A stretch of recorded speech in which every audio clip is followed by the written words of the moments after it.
Hoy día hagan el ánimo de salir relativamente tarde, porque se les va a entregar el diente hoy día. El doctor toma bien a las 9 de la noche para entregarle el diente. Así que empiecen a pensar a qué hora van a salir. Bien, a mí me corresponde hoy día, por favor, ya, me corresponde iniciar el segundo reparto. Con miembro inferior terminamos el primer reparto. Por lo tanto, ahora iniciamos el segundo reparto. Bien, hoy día yo voy a hablar de las generalidades de músculos. Voy a decir que el segundo reparto consiste en músculos y aparatos, ¿no es cierto?, cardiovascular. Es decir, todo lo que son arterias, venas, linfáticos, corazones, todo eso. Todo eso es el segundo reparto. Terminado el primer reparto, viene la prueba, que va a ser, ¿no es cierto?, el 11 a las 7 de la tarde. Y después de eso ya viene este reparto, que es el reparto muscular. Bien, hoy día vamos a hablar un poquito de los músculos en forma global. Ustedes ya tuvieron, muchos de ustedes tuvieron clases conmigo, así que ya saben, ¿no es cierto?, y conocen bien esta característica. Bien, aquí tenemos una fibra muscular, como llega, ¿no es cierto? Estas son fibras musculares, y ahí como llega una fibra nerviosa y se conecta con el músculo. Ustedes pueden ver ahí la característica, ¿no es cierto?, que tiene una fibra nerviosa que está marcada aquí con la fibra muscular y cómo forma, ¿no es cierto?, una zona de conexión. El sistema muscular, las células musculares o fibras producen contracciones que mueven las partes del cuerpo, incluidos los órganos internos. Importante ese detalle. Nuestro esqueleto que tenemos ahí, ¿no es cierto?, no se podría mover en absoluto, ¿ya? Yo creo que si se mueve todos salimos arrancando de aquí inmediatamente, ¿ya? Porque los huesos solo no se mueven. Tienen que tener un motor, y el motor es el músculo. El músculo es el motor que mueve. El tejido conectivo asociado transporta las fibras y capilares a las fibras musculares. Los músculos también dan forma al cuerpo y proporcionan calor. Hoy día, por ejemplo, los músculos deberían estar funcionando para producir un poquito de calor porque está medio helado. El sistema muscular es responsable de la locomoción, de la actividad motora de los órganos internos, de la información del estado fisiológico, de la mímica, de la estabilidad, de la postura, la producción de calor, la forma y la protección. Es decir, los músculos tienen un sinnúmero de actividades y cosas que hacen en nuestro cuerpo que son muy importantes. Cuando estudiamos los músculos debemos recordar siempre que existen dos tipos de músculos: músculos lisos y músculos estriados. Músculos lisos y músculos estriados. Los lisos ya sabemos, ¿no es cierto?, que son de contracción involuntaria, ya no están sometidos a la voluntad y en general sirven para mover los órganos, ¿no es cierto?, de forma automática. Lo que es el estómago, el intestino, las arterias y todo eso es absolutamente involuntario. Pero dentro de los estriados, que es lo que más nos interesa a nosotros, también tenemos un grupo voluntario y un grupo involuntario. La contracción de algunos músculos estriados puede ser voluntaria o involuntaria. La que es involuntaria, lógicamente, está alejada de nuestra posibilidad, es el músculo cardíaco. El músculo cardíaco, que es el corazón, es un músculo estriado, pero involuntario. Esa es la gran característica. Ahora, de los voluntarios que nosotros manejamos con el sistema nervioso, ¿no es cierto?, van a servir ¿para qué? Para mover el esqueleto, ya mantener la postura, para hacer expresiones con la cara, músculos de la mímica o músculos de los esfínteres, de los ojos y de los párpados. Es decir, toda esa musculatura son los músculos, ¿no es cierto?, voluntarios. Dentro de los músculos esqueléticos, para mantener la postura, nosotros vamos a tener, ¿no es cierto?, un sinnúmero de músculos que tienen algunas características según su forma y se pueden dividir, ¿no es cierto?, en vientres, en tendones, lo vamos a irlo viendo, y pueden haber músculos cortos, anchos, largos, mixtos, etc. De los músculos de la expresión de la cara se denominan todos músculos de la mímica, son los de la musculatura, ¿no es cierto?, de la expresión de la cara. Aquí tenemos el tejido muscular, esquelético, liso y cardíaco. Ustedes pueden ver estriado, absolutamente estriado, ¿no es cierto? El corazón también estriado, ¿ya? En cambio este otro es musculatura lisa. Esa musculatura lisa no tiene estrías histológicamente hablando, de tal manera que esa es la diferencia que se efectúa, ¿no es cierto?, entre un músculo liso y uno. Aquí tenemos el corazón, el estómago, ¿no es cierto?, y el músculo que más usamos. ¿Cómo está constituido un músculo? ¿Cómo está constituido? Aquí tenemos el músculo. Este es el músculo como tal, la estructura muscular. Estamos hablando de estriado esencialmente, ¿ya? El músculo estriado va a ser esta estructura, pero dentro de este músculo estriado, ¿qué vamos a tener? Vamos a tener fascículos. Fascículos, ¿no es cierto?, que están constituyendo el músculo estriado. Y estos fascículos, a su vez, están constituidos por fibras musculares, que son las células musculares en el fondo, ¿ya? Y cada una de las células musculares, a su vez, está constituida por miofibrillas, que son las estructuras más pequeñitas que están dentro de cada fibra muscular. Y las miofibrillas, a su vez, están constituidas por miofilamentos. Hay dos tipos de miofilamentos, uno grueso y uno delgado, que vamos a verlos enseguida. Entonces, fíjense cómo es la constitución de este músculo. Tiene varias fases. Está el músculo, está el fascículo, está, ¿no es cierto?, la fibra muscular, están las miofibrillas y finalmente los miofilamentos.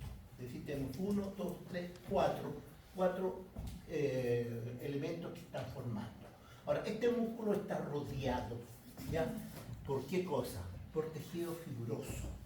Y ese tejido fibroso está representado por el que envuelve al músculo, que se llama el epimicio, porque el que envuelve al fascículo, que se llama el perimicio, y finalmente el que envuelve a la fibra muscular, que se llama endomicio.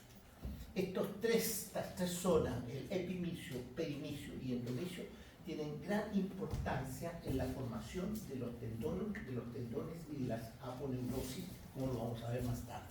¿Ya? Aquí tienen entonces la formación de un tejido muscular estriado, que es el que nos interesa. Aquí está el tejido muscular liso y aquí está el tejido cardíaco, que es muy parecido al estriado, por la diferencia, ¿no es cierto?, que tiene, no es volitivo, está bajo la voluntad. Bien, cada una de las bandas, cada una de estas fibras va a tener algunas características. Y ustedes pueden ver aquí las miofibrillas, que son la estructura más fina que tienen. Y aquí ven ustedes estas miofibrillas. Hay una miofibrilla gruesa, ¿no es cierto?, y hay una delgada, que está por fuera. Ahí está, que son filamentos muy pequeños. Aquí tienen, ¿no es cierto?, la formación de la gruesa y aquí tienen la formación de la delgada. Hay uniones mucho más complejas, como, ¿no es cierto?, que hacen de que estas estructuras puedan de alguna manera funcionar. La gruesa se llama miosina y la delgada se llama actina. La actina y la miosina. Entonces, ¿qué ocurre cuando un músculo se contrae o está relajado? Cuando está relajado se ve en esta posición, ¿no es cierto?, donde se ve la actina, ¿no es cierto?, más alejada de un centro, y cuando estas, ¿no es cierto?, se mueven hacia el centro, se produce la contracción.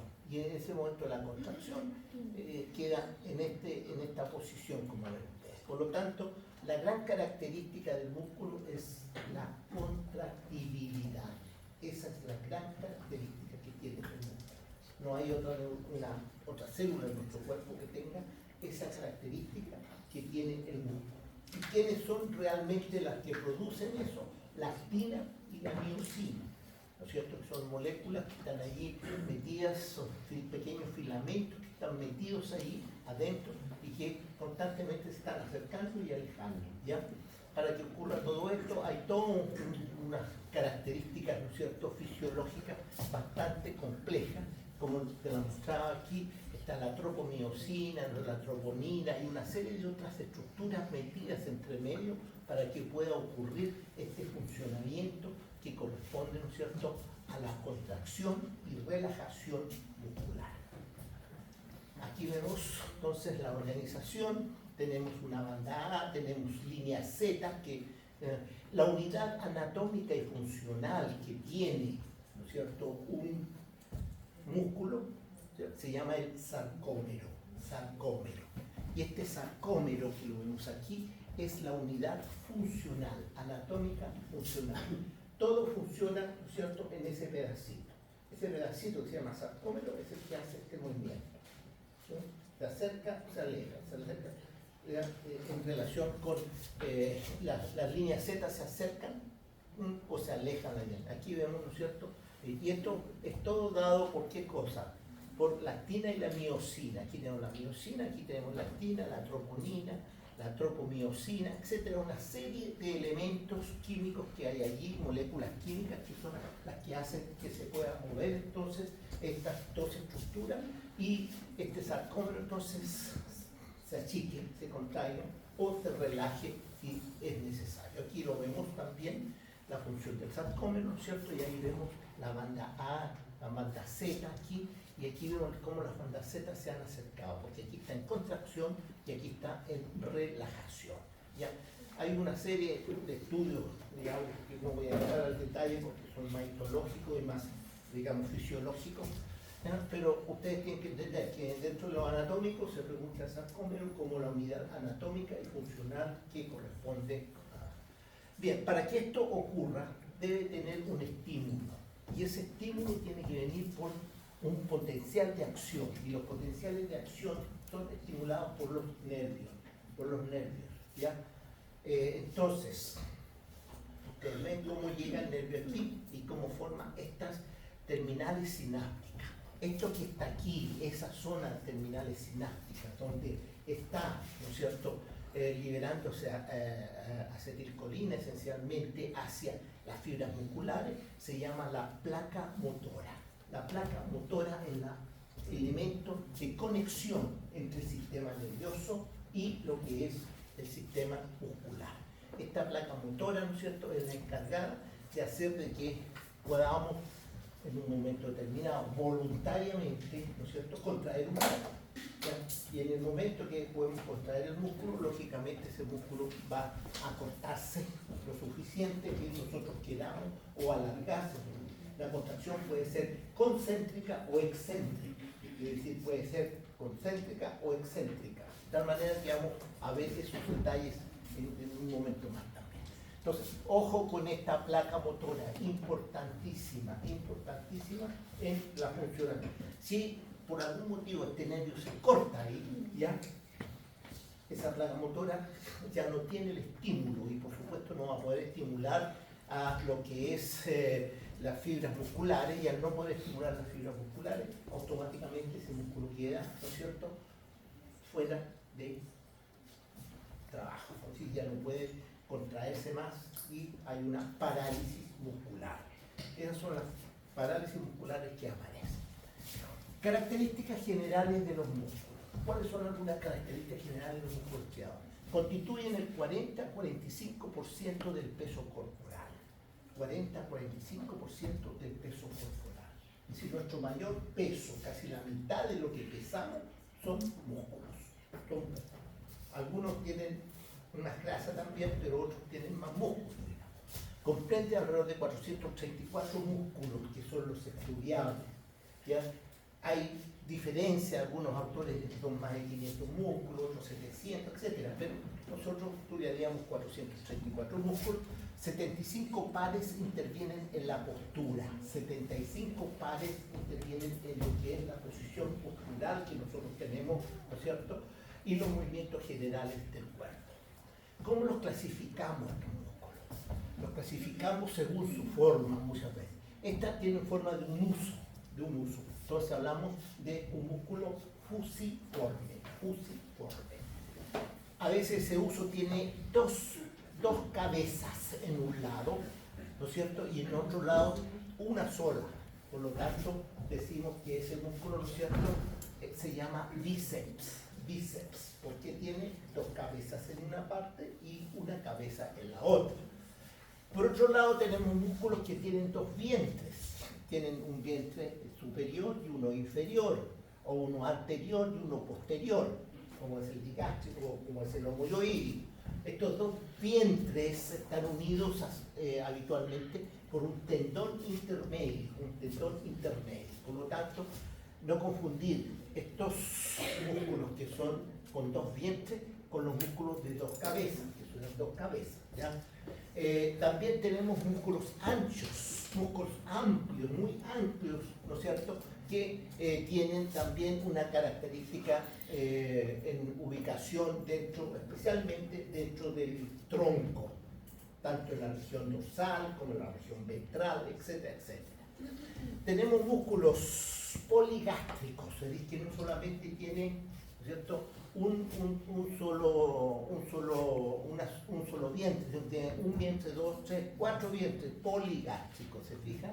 Aquí tenemos este músculo del recto abdominal, es un músculo poligástrico, ¿no es cierto? Tiene algunas intersecciones aponeuróticas en su recorrido. Tenemos músculos que tienen 4 cabezas y 3 cabezas. Los de 3 cabezas se llaman tríceps, ¿ya? En el brazo tenemos uno, en la región posterior aquí, tríceps braquial. Y en la zona del muslo, en la región anterior del muslo, tenemos uno que tiene 4 cabezas. Ese que tiene 4 cabezas se llama cuádriceps y los vamos a estudiar uno por uno en forma específica, ¿no es cierto? Entonces tenemos 2 cabezas, 3 cabezas y 4 cabezas, ¿ya? Esos son entonces el bíceps, el tríceps y el cuádriceps.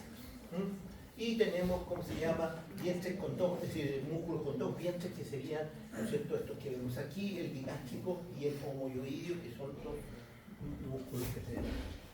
Términos usados para nombrar los músculos. ¿Cuáles son estos términos usados? Según su forma. Muchas veces nosotros tomamos la forma del músculo. ¿Y qué decimos? Tiene una forma de un delta, un deltoides. Tiene una forma cuadrada, cuadrado, una forma romboide, romboide, redondo, redondo, grácil, que es fino, digamos, un recto, el recto, ¿no es cierto?, o lumbrical, que tiene forma de una lombriz. Por lo tanto, los nombres según su forma son eso. Según el número de cabeza o vientre, ya lo dijimos, tríceps, bíceps, cuádriceps y bigástrico, con los vientres, según los vientres y las cabezas. Según su posición, la posición del músculo varía y esa variación de posición puede ser anterior, posterior, medial, puede ser lateral, superior, inferior, supra o infra. Eso lo sabemos. Hay unos que están entre los huesos de los dedos, se llaman interóseos. Unos que están en la región dorsal, dorsales, abdominal, pectoral, braquial, femoral, oral, ocular. Depende de dónde se encuentre, entonces la posición tiene nombre, ¿ya? En los miembros, por ejemplo, se usa mucho el lateral, el medial, el anterior, el posterior, ¿ya?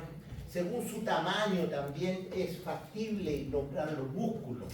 Los músculos son algunos muy grandes, entonces uno dice máximo.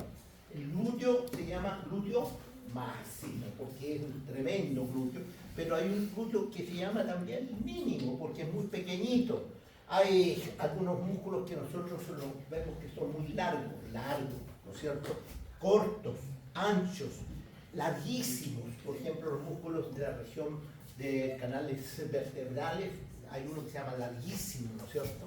Según su profundidad, vamos a encontrar músculos superficiales, músculos profundos, que están más a su vez, y músculos externos e internos de acuerdo a las cavidades, ¿no es cierto? Vamos a encontrar, por ejemplo, músculos que nosotros le llamamos externos e internos, como el obturador. El obturador, hay un obturador por fuera y otro por dentro de la pelvis. Por lo tanto, el obturador que está por dentro se llama obturador interno y el que está por fuera se llama obturador externo, ¿ya?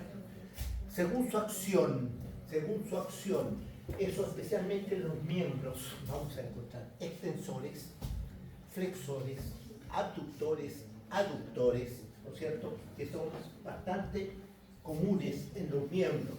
Vamos a encontrar aquí en la región, ¿no es cierto?, de la mandíbula, levantadores, depresores, ¿ya? Supinadores, pronadores, constrictores, dilatadores, es decir, según su función también los músculos se van a nombrar, ¿ya?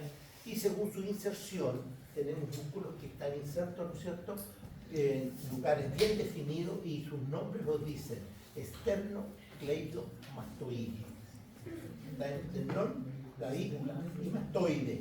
El córaco braquial va del proceso coracoide a la región, ¿no es cierto?, del brazo. Por lo tanto, cuando usamos los términos, aquí está una visión general de todos los términos, son muchos músculos, por lo tanto, cuando ustedes empiecen a nombrarlos, se van a recordar algunos de estos nombres que vamos a ver. Del punto de vista de su arquitectura fascicular, cómo ellos están formados. Hay fusiformes donde, ¿no es cierto?, tienen forma de uso y tienen dos tendones que, ¿no es cierto?, se explayan hacia ambos extremos. ¿Ah? Ahora, según la disposición de sus fibras, aquí las fibras son longitudinales esencialmente y terminan tanto arriba como abajo. Aquí, en cambio, las fibras, ¿no es cierto?, parecen una pluma, la mitad de una pluma. Puede ser una pluma completa o una pluma la mitad. Por eso se llama unipennado, ¿ya? Unipennado, ¿ya? Porque eso significa la mitad de una pluma. Ustedes ven cómo está solamente la mitad aquí, ¿ya? Y el tendón hacia abajo. Y aquí, en cambio, parecen una pluma, por lo tanto son bipennados. Hay músculos unipennados y bipennados. También hay músculos multipennados, como es este caso, ¿no es cierto? Es el músculo deltoide que está aquí en el hombro. Este músculo tiene son varias plumitas que están unidas una al lado de la otra. Por lo tanto, según esa arquitectura, vamos a encontrar fusiforme, unipennado, bipennado y multipennado. Pennado, penna significa pluma en latín, ¿ya? Tipos de músculos. Aquí tenemos un cuadrilátero, aquí tenemos músculos en cintas, ¿ya? Fusiformes, digástricos, tricipitales, triangulares, ¿ya? Este músculo es importante, cruzado. Ustedes van a tener aquí un músculo que se llama massétero, van a tener una porción profunda y una porción superficial. Y esas dos porciones no son paralelas, sino que son cruzadas, ¿ya? Vamos a tener músculos circulares, vamos a tener músculos espiralados, ya como el supinador, ya, que es espiralado. A medida que vamos a ir viendo los músculos en forma particular, ustedes van a ir encontrando las características de cada uno de ellos, digamos, en torno a los tipos de músculos. Aquí tenemos, por ejemplo, una visión clara de los músculos abdominales. Ustedes pueden ver aquí el resto anterior, ¿no es cierto? Aquí está el oblicuo, ¿ya? El oblicuo, el transverso, etcétera. Aquí estarían los músculos, acuérdense, esto es la mandíbula, y aquí estarían los músculos asociados a los movimientos de la mandíbula. Aquí tenemos, ¿no es cierto?, el digástrico, que lo vemos aquí, ahí el vientre anterior del digástrico, y este otro vientre que está aquí es el vientre posterior, ¿ya? Aquí estaría el estiloioideo, que es este músculo que vemos aquí, del proceso asiloide al yoide, ya que están localizados allí. Entonces ustedes pueden darse cuenta de cómo vamos a ir viendo cada uno de estos. Acá tenemos el miembro superior, la parte del brazo. Este sería el bíceps braquial. Ustedes pueden ver que tiene una porción larga y una porción corta. La porción larga es la que se mete dentro de la articulación y llega al tubérculo supraglenoideo. En cambio, la porción corta va al proceso coracoides, este proceso que tenemos allí, y de aquí se extiende, ¿no es cierto?, hacia la región del antebrazo. Aquí tenemos el mismo brazo, pero por la región posterior. ¿Qué encontramos en la región posterior? Encontramos, ¿no es cierto?, este músculo que tiene tres cabezas, ¿no es cierto?, una lateral, una medial y otra que es más profunda, que sería el tríceps braquial. Tríceps braquial. Por lo tanto, en el brazo tenemos un bíceps braquial y por detrás tenemos un tríceps braquial, ¿ya? Vamos a encontrar en otra parte, en la pierna también encontramos un bíceps, ¿ya? Es decir, no en la pierna, sino en el muslo, es un bíceps, ¿ya? Origen e inserción. Origen e inserción. Siempre nosotros decimos se origina y se inserta. Bueno, ¿cuándo tomamos en cuenta el origen y la inserción? Depende de la función del músculo, ¿no es cierto? Cuando el músculo levanta la articulación del codo aquí, levanta, ¿no es cierto?, los huesos del antebrazo, su origen siempre estaría en el húmero arriba. Ese sería su origen. Y su inserción, ¿no es cierto?, estaría en la parte baja, ¿ya? Estaría acá. Por lo tanto, el origen y la inserción son diferentes. La inserción, ¿no es cierto?, es más fija, es menos móvil. En cambio, ¿no es cierto?, perdón, el origen es más fijo, la inserción es la móvil, todo lo contrario. Es decir, este sería su origen aquí arriba, y aquí abajo estaría su inserción. Por lo tanto, la más móvil siempre va a ser la inserción. Eso no significa, sí, que pueda ser al revés, de vez en cuando. Por ejemplo, si yo muevo el codo de esta forma, estoy usando el bíceps, ¿no es cierto? Y lo que hago es flectar. Estoy moviendo el antebrazo, ¿no es cierto? Sí. Pero si yo en un determinado momento me cuelgo en una barra y hago abdominales, así, o no abdominales, sino que me levanto en la barra, en realidad estoy usando al revés el músculo. Está tomando una inserción acá y el origen acá, porque me está acercando el cuerpo hacia la parte superior. Por lo tanto, eso puede pasar.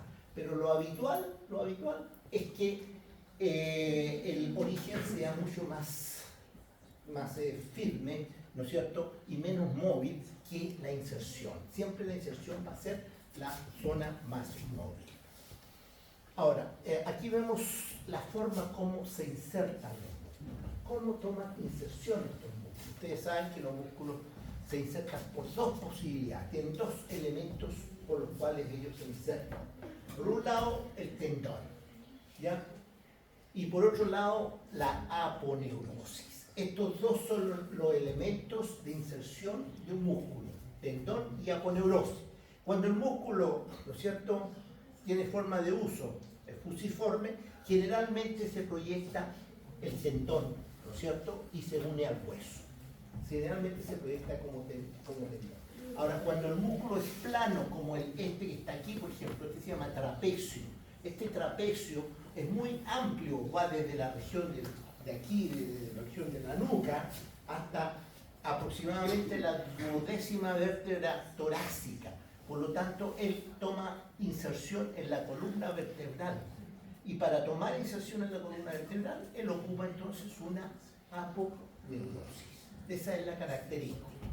Ahora, estos tendones y estas aponeurosis, ¿qué son en realidad? ¿De dónde vienen? ¿De dónde vienen? Vienen del tejido que envuelve el músculo, el fascículo y la fibra muscular. Es decir, son proyección de qué cosa? Del epimicio, del perimicio y del endomicio.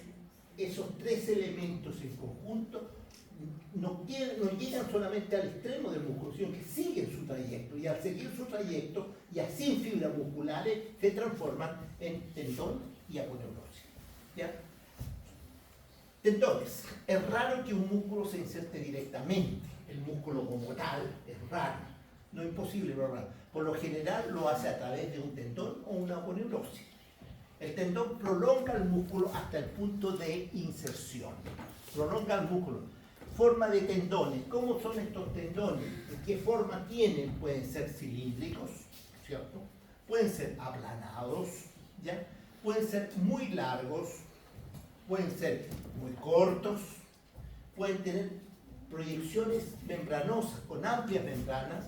Son generalmente de coloración blanquecina y brillante nacarada, y son muy resistentes y inextensibles. Ellos son de fibras colágenas, y las fibras colágenas no son elásticas, sino que son inextensibles. Ellas no sufren extensión, ¿ya?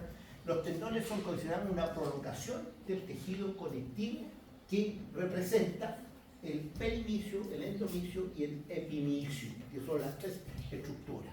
Aquí vemos, por ejemplo, una mano, ustedes pueden ver, eso que está ahí es tendón. Generalmente le llaman nervio la gente, los nervios, dice, ¿ya? En realidad esos nervios no son nervios, son tendones. Tendones blancos, son blanquecinos y muy potentes, ¿no es cierto? Los vemos allí claramente, ¿no es cierto?, en conjunto. Antes de entrar a lo que es la mano, en la región inferior del antebrazo, se ven, ¿no es cierto?, cómo van los grupos de tendones. Ustedes lo van a ver después en el cadáver, eso, ¿ya? Y van a poder tocar los tendones. Aquí se ven los tendones de los dedos, por ejemplo, ven que se dividen en membranas más pequeñas, etc. Gracias a eso nosotros podemos hacer todo este movimiento de los dedos, ¿cierto? Y podemos manejar nuestros dedos a voluntad, diríamos. Porque estos tendones son los que finalmente toman inserción en las partes más distales. ¿Qué es lo que es una aponeurosis ahora? Una aponeurosis, dice, la aponeurosis es una estructura de tejido conectivo denso y fibroso que actúa como extensión plana y amplia de los tendones, permitiendo la inserción de músculos en huesos y en otras estructuras musculares. Se caracteriza por su aspecto blanquecino y nacarado y por estar compuesta principalmente por fibras colágenas organizadas en haces paralelos, lo que confiere gran resistencia a la tensión en una dirección específica. ¿Ya? Hay grandes músculos dorsales y grandes músculos ventrales que tienen aponeurosis. A diferencia de los tendones, que son cordones más gruesos y redondeados, la aponeurosis tiene una forma laminar, es una lámina, y se encuentran en diversas regiones del cuerpo humano, desempeñando un papel crucial en la transmisión de fuerzas musculares y en la estabilización de las estructuras anatómicas.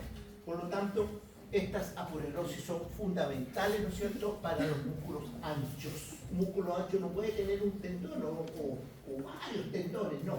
Tienen una estructura diferente, una aponeurosis. Ustedes pueden ver, este es el abdomen, ¿ven? Ahí está el ombligo, por si no lo conocen, ahí estaría el ombligo, ¿no es cierto? Y fíjense cómo están aquí las aponeurosis que están en relación con los músculos de la región anterior de lo que es el tronco. Aquí tenemos el pie, por ejemplo. Esta es la planta del pie. Y en la planta del pie hay una aponeurosis que se llama aponeurosis plantar. Y en la palma de la mano vamos a tener también una aponeurosis que se llama aponeurosis palmar. Hay un músculo que se llama el palmar mayor, que es el que tira esta aponeurosis y lo mantiene. Por lo tanto, estas estructuras sirven para fijar. Entonces, siempre, por favor, siempre manejen el término aponeurosis como elemento de inserción. Ahora, ¿qué es lo que envuelve a un músculo? ¿Qué es lo que lo envuelve? Lo que lo envuelve se llama fascia, la fascia. Eso es lo que está envolviendo a un músculo. Nunca la aponeurosis. Y se lo digo porque en los libros antiguos se hablaba de aponeurosis en vez de hablarse de fascia, ¿verdad? Estaban envueltos por aponeurosis, no. Es la envoltura de los músculos son fascias, ¿ya? Además, en los músculos vamos a tener vainas y bolsas sinoviales. Vainas y bolsas sinoviales. Esto es interesante también porque, por ejemplo, los tendones, largos tendones que van hacia los dedos, ¿ya? El músculo está acá arriba, aquí está la parte muscular, en la parte más superior aquí. Pero de ahí para abajo hay un tendón que sigue y puede llegar hasta la punta del dedo acá. Entonces, ¿qué son? Estos tendones que van allí hacen un largo recorrido y en ese largo recorrido, ¿no es cierto?, tienen mucha fricción con los tendones que están a su alrededor o con otras estructuras que van atravesando. Por lo tanto, allí aparecen las vainas sinoviales. Una vaina sinovial es una estructura tubular de doble capa. Aquí vemos, ¿no es cierto?, una capa fibrosa y una capa serosa.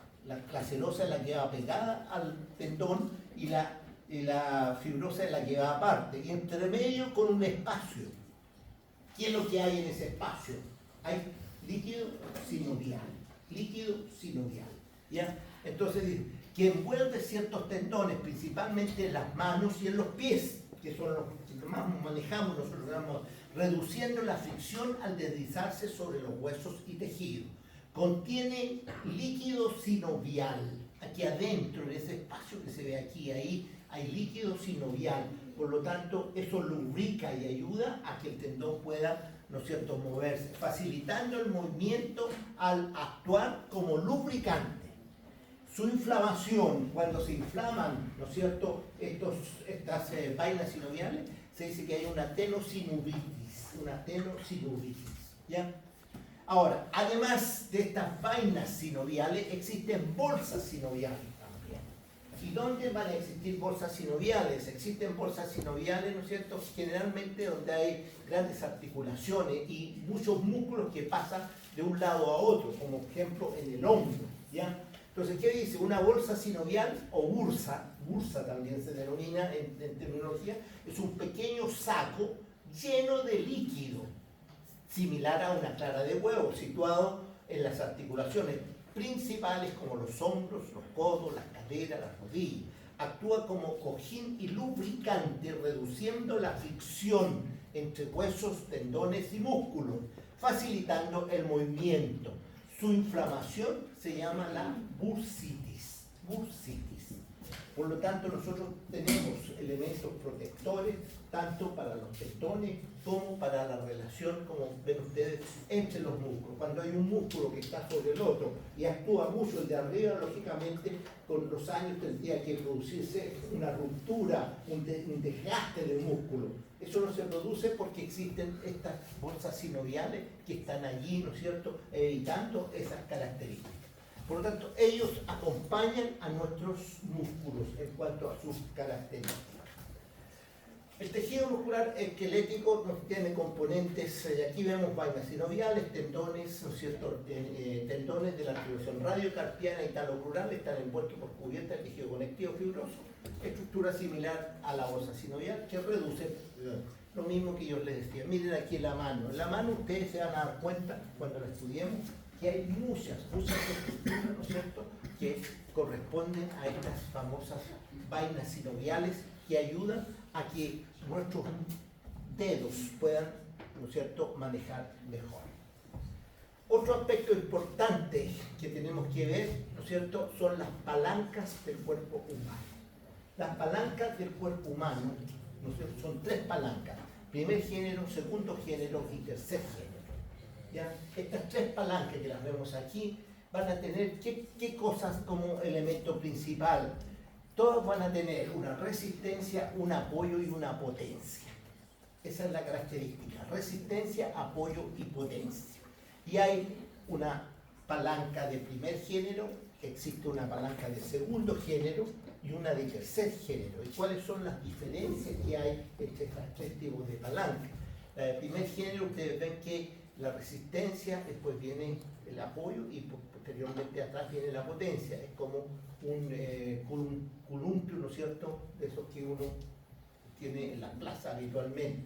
El apoyo está en el centro y la resistencia está en un extremo y la potencia está en otro.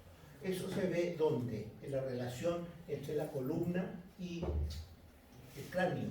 Ahí en el cráneo vamos a tener nosotros, ¿no es cierto?, el peso del cráneo que va hacia adelante, eso sería con la resistencia, ¿no es cierto? Tenemos la potencia, que son los músculos que tiran desde atrás del cráneo para nosotros andar con el cráneo levantado. Y entre medio de ellos va a haber el apoyo, es decir, está la articulación entre el occipital y el ala. Por lo tanto, ese es el ejemplo clásico. En el segundo caso es como una carretilla de mano, ustedes pueden ver. ¿Qué es lo que tenemos? El apoyo está en la parte anterior, la resistencia es el peso que está en el centro y la potencia sería, ¿no es cierto?, las dos manillas de la carretilla que están más atrás. Entonces, aquí cambió la posición, ¿no es cierto?, de la resistencia y del apoyo y la potencia, cambió, siendo aquí es el apoyo está al centro, aquí está la resistencia en el centro, teniendo la región anterior el apoyo y en la región posterior la potencia. ¿Dónde vemos esto? ¿Qué pasó? ¿Qué se le cayó? La mesa. De estos pedazos vacía ahí. Ya, entonces, ¿qué vamos a ver aquí? Recupera eso en la mesa, si no la vas a apagar después afuera. Entonces, ¿qué tenemos aquí? Tenemos la potencia, el apoyo. El ejemplo más claro es la zona de la rodilla. ¿Ya? Y finalmente tenemos palanca de tercer género, donde está el apoyo, está la resistencia, en ambos, el apoyo en un extremo, la resistencia, y en el centro está la potencia, ¿no es cierto? Y eso es lo que vemos aquí en la región de la articulación del codo. Ahí vemos, ¿no es cierto?, eso ya en la misma figura, ¿no es cierto?, potencia, apoyo, resistencia, potencia y apoyo acá abajo, y potencia, apoyo y resistencia. Esas son las tres palancas clásicas que nosotros tenemos que recordar y que son las palancas que se usan normalmente, que usan nuestros músculos. Aquí tenemos un ejemplo, ¿no es cierto?, bastante especial, donde tenemos que el brazo de potencia y el brazo de resistencia son variables en cuanto a longitud. Y esa variabilidad en cuanto a longitud, ¿no es cierto?, nos da la famosa ventaja mecánica. Por ejemplo, aquí, en la zona del antebrazo, en la región del codo, ¿no es cierto?, el brazo de resistencia es larguísimo. Ahí vemos el brazo de resistencia, ¿no es cierto? En cambio, el brazo de potencia es cortísimo, va hasta de aquí a aquí nomás. Hay esos dos puntos, donde está el músculo braquial y donde está el punto de apoyo. En cambio, la resistencia está... Entonces, eso nos da una baja ventaja mecánica, una baja potencia, pero una alta velocidad. Es decir, nosotros podemos darle una muy alta velocidad a ese movimiento. En cambio, en este lado, aquí tenemos la mandíbula, ¿no es cierto? Aquí tenemos el punto de apoyo, la resistencia, y acá abajo tenemos, ¿no es cierto?, la resistencia aquí es pequeña, es este espacio que está aquí. En cambio, ¿no es cierto?, la potencia es muy amplia. ¿Cuál es la característica entonces del movimiento de esta misma palanca, que es igual a esta? Tiene una alta ventaja mecánica, tiene una alta potencia, pero tiene baja velocidad. Nosotros podemos masticar con una potencia extraordinaria. Podemos cortar, meter un dedo y podemos cortarlo, ¿ya? Pero no somos rápidos en mover, no tenemos rapidez en mover, ¿no es cierto?, esa zona. Entonces fíjense cómo van cambiando las potencias y la resistencia, depende con la distancia del brazo. Ustedes pueden ver ahí que eso se ve, ¿no es cierto?, entre la diferencia entre la potencia y la resistencia, ¿ya?, que da 0.15 y acá en cambio da 2.27, mucho más alta, ¿no es cierto?, la potencia aquí que acá, pero aquí es veloz, aquí es lento, ¿ya? Esta es la gran diferencia. Bien, los músculos tienen otra característica importante, son tejido y tejido vivo, y todo tejido vivo tiene dos cosas importantes, tiene una inervación y tiene una irrigación. La irrigación es importantísima en el músculo, ¿ya?, porque le da las características, ¿no es cierto?, de vida. Ahí les llega el oxígeno, ahí les llegan, ¿no es cierto?, todos los nutrientes a través de... Y vamos a ver, hay varios tipos, hay músculos que solo reciben una sola arteria, y esa arteria se distribuye a través del músculo, ¿ya? Por ejemplo, el tensor de la fascia lata. Este tensor de la fascia lata que vemos aquí está irrigado por una arteria, y esa arteria va, ¿no es cierto?, dice... En cambio aquí tenemos otro músculo que se llama el grácil, que es tipo 2, pero tiene una arteria, tiene dos y tiene una tercera arteria. ¿Ya? Es decir, hay más arterias que llegan ahí, o vasos que llegan de alguna manera. El glúteo máximo, por ejemplo, aquí tipo 3, tiene dos grandes arterias, la glútea superior y la glútea inferior, digamos. Aquí tiene el sartorio, otro músculo que tenemos en la región anterior del muslo. Tiene 1, 2, 3, 4, 5, porque es largo el músculo, ¿ya? Y el latissimus del dorso, que es el gran dorsal, que tiene una gran arteria y tiene pequeñas arterias en el... Esto es importantísimo, importantísimo. ¿Por qué es importante?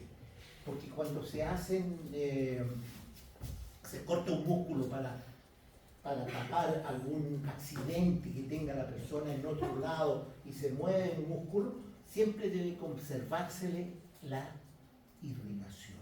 Si no se le conserva la irrigación, ese músculo, ¿no es cierto?, va a morir sencillamente, ese tejido no va a funcionar.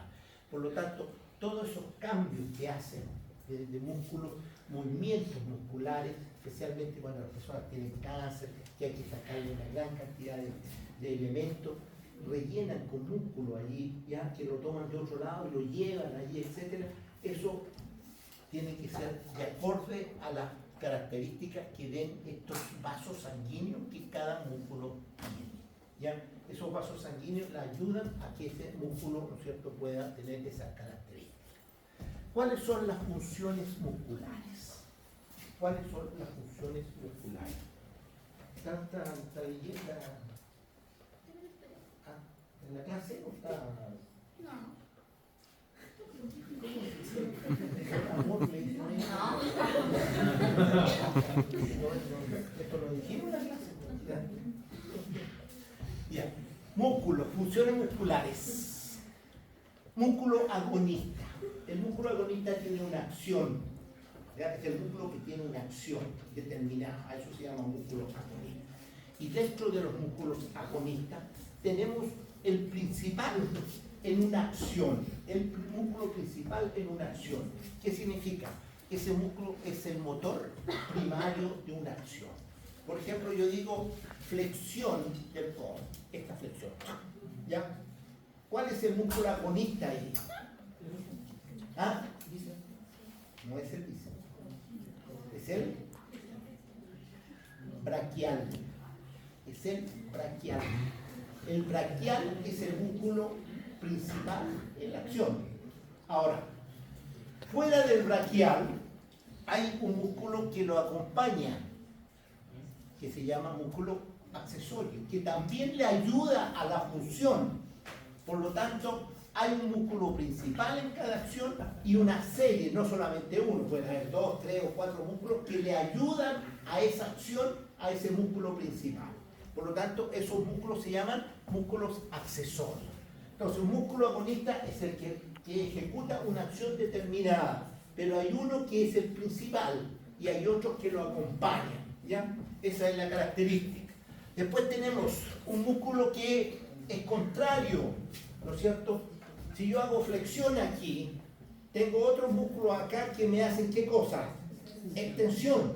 Esos músculos que me hacen extensión son antagonistas con el que me hace flexión. Entonces yo tengo flexión, extensión, que son músculos antagonistas. Entonces ahí tenemos ya el término antagonista. Después tenemos músculos fijadores. Hay músculos que fijan o estabilizan ya a una determinada parte del cuerpo.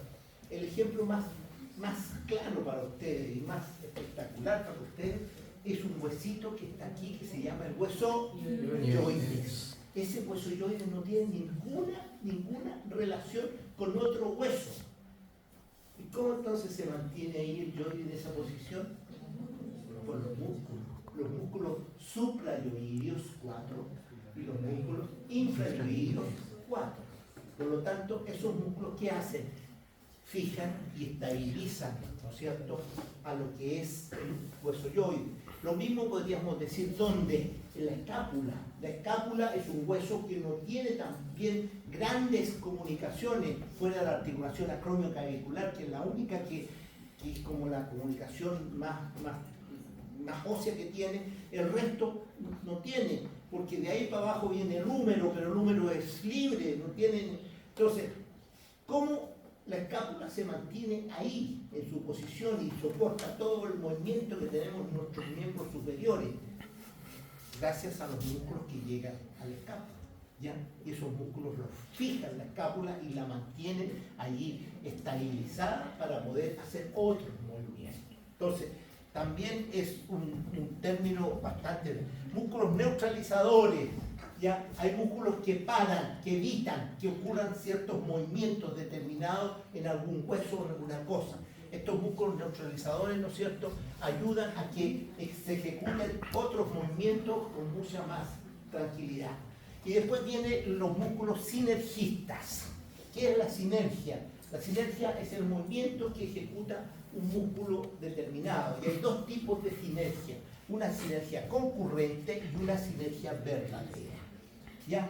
La sinergia concurrente y la sinergia verdadera son movimientos que ejecutan. Cuando yo tengo dos músculos que tienen dos acciones que son acciones encontradas, es decir, distintas. Como ejemplo, el esternocleidomastoideo es un músculo que tengo a la derecha y a la izquierda en mi cuello.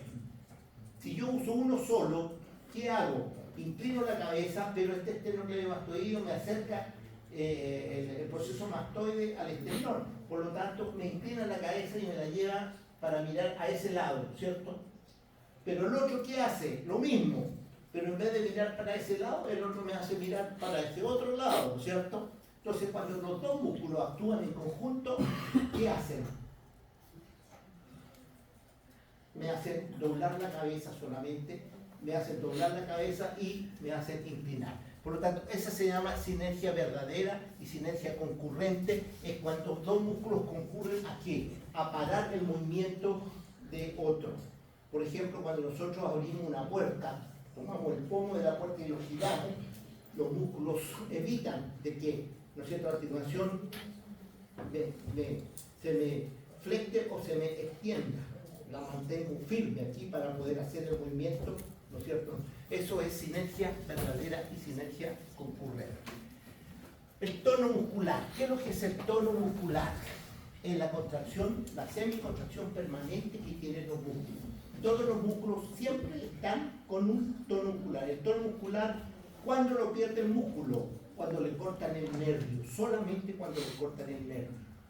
En la noche ese tono muscular está en los músculos, a pesar de que estemos durmiendo, ¿ya? Entonces ese tono muscular es fundamental. Ahora, ¿qué tipo de contracción tiene el músculo? Tiene una contracción estática o isométrica. ¿Qué significa que sea estática o isométrica? Es cuando yo digo voy a empujar esta pared para allá, porque la sala se me está haciendo chica, voy a empezar a empujarla. Todos, por favor, empujen la pared.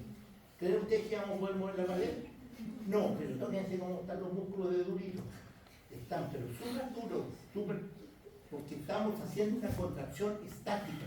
No podemos hacer ningún movimiento, pero aumenta ¿qué cosa? La tensión del músculo, aumenta el tono muscular y ese músculo. Por eso hay mucha gente que hace estas cosas así, ¿no es cierto? Hace estos movimientos en la mañana, así, se le hacen así, ¿no es cierto? ¿Para qué? Para aumentar el tono muscular de esa manera. Esa contracción se llama estática o isométrica. ¿Ya? Iso es la misma distancia, isométrica. No aumenta ni disminuye distancia del músculo. Pero existe otra que es la isotónica. Y la isotónica sí causa diferencia. ¿Por qué? Porque nosotros tenemos una contracción concéntrica y una contracción excéntrica. ¿Qué significa esto? Significa que la concéntrica es cuando yo tomo, estiro mi mano, ¿no es cierto? Y tomo algo y enseguida ese algo lo traigo hacia acá.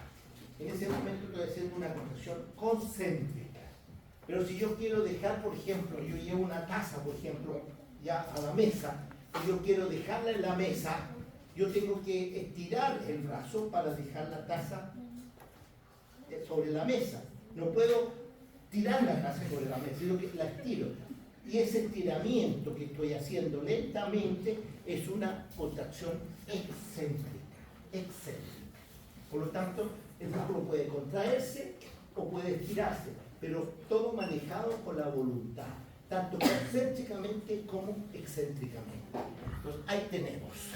¿Cuáles son los grupos musculares de nuestro cuerpo? Bueno, ahí los vemos.